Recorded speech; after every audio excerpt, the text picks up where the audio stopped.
Hello Cogitantes! So the trailer for Stellar Blade Blood Rain dropped, and honestly, it looks great. Very different from what I expected, but great. And of course, within about 4 minutes of the trailer going live, the internet turned it into the usual courtroom.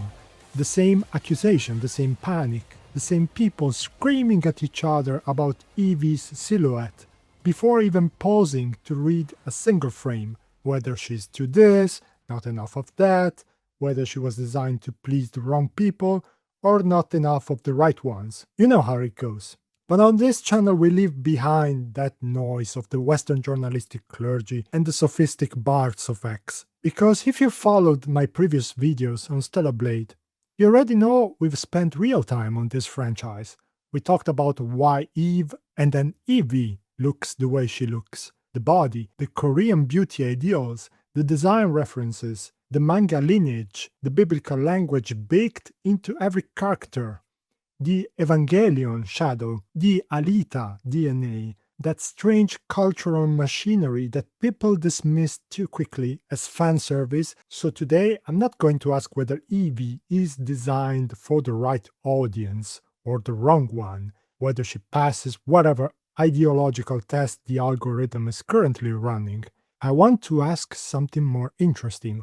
What is this trailer actually telling us? Because yes, Evie's is visually different from Eve. Eve was the angel in the wasteland. Evie feels more urban, more compact, more physical, more like a body thrown into the city and told to survive. And that is exactly where I want to begin, with the city, because the developers themselves insisted on this in interviews.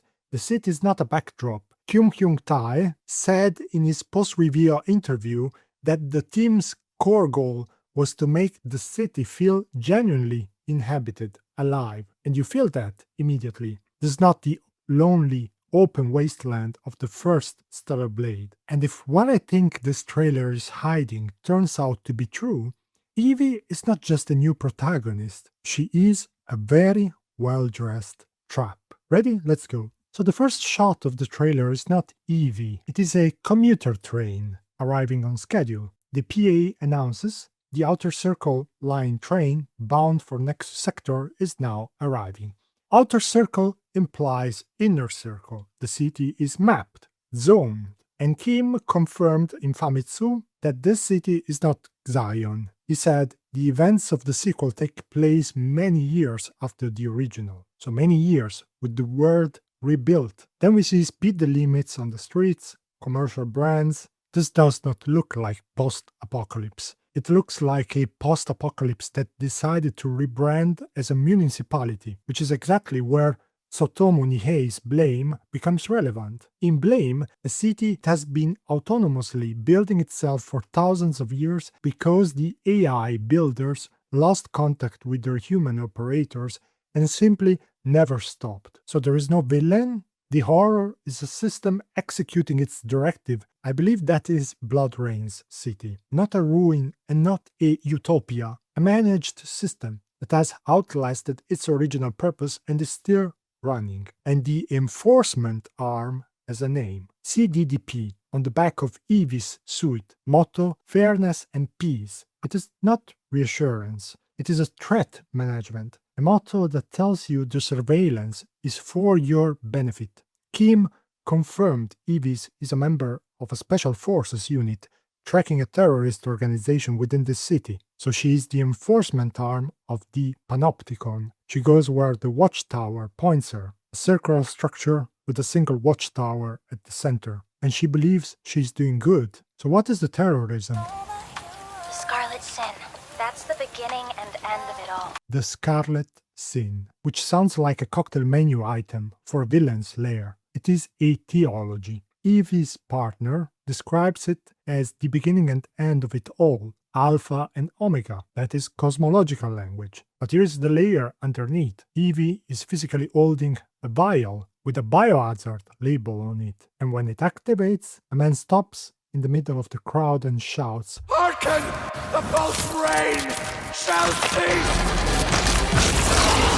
In the name of the Father!" The false rain shall cease. In the name of the Father. The word is genuinely ambiguous. Reign or reign? Deliberately both. The false reign, the panopticon, CDDP, fairness and peace will end, replaced by what the cult is calling blood rain. The title of the game is the cult's prophecy, and I think the father they're invoking was already present in the first game. Adam, Raphael Marx, Mother Sphere herself refers to Raphael as her father, showing devotion to him even after his death. So Adam was already a god. He just did not have a cult yet. Adam created Mother Sphere to advance humanity. That project destroyed the original human race and started the final war. Eve dismantled the system, but the theology, the idea that the Father's design must be completed, that did not disappear. Now it is back inside the city, in a vial. Let me add another detail. Angel is the title Xion's citizens gave to all airborne squad members. Every soldier from the colony was an angel. Eve became the Angel of Zion. It is an institutional title, not a nickname, not exclusive to Eve. But now Evie is also called Angel by her own organization, the city's enforcement arm. Eve was called Angel by survivors who needed saving from outside the system. Evie is called Angel by the system itself, deploying her inward. And Eve, according to Kim, has a clear connection to Evie, but Kim refused to say what it is. That is the secret the game is holding. Everything from here is my analysis, but now here is my read of what happened to the old characters in this world. Eve fought to uncover the truth. Many years later, flattened into a myth, a figure the city uses to legitimize its existence. Where is Adam? Adam no longer exists as a person, he has been resurrected as a doctrine. His legacy, biologically and ideologically, is the Scarlet Sin. And Lily, if she's still alive, is the last person who remembers Eve as an androidos, not as a symbol. Now, where is Mother Sphere? Systems do not disappear, they adapt. So after Eve dismantled her original form, Mother Sphere's mandate, advance humanity at any cost, did not end. I think she stopped acting like a god and started acting like infrastructure. The surveillance, the transit schedules, the panopticon, CDDP and fairness and peace. That is Mother Sphere's new body. The same control repackaged as civic administration, which means probably that Evie is not fighting against Mother Sphere, she's fighting for her without knowing it. Blood Rain is a controlled experiment. These are just ideas, and if Shift Up listens, great. If not, it is still nice to talk about this with you, Cogitantes. But for now, this is the map I would use. Evie is the weapon, Eve is the myth, Adam is the doctrine, and Lily is the memory. And Mother Sphere, the system, and the city is the real protagonist, the battlefield where all these meanings collide. So the trailer is not simply saying, here's the new protagonist.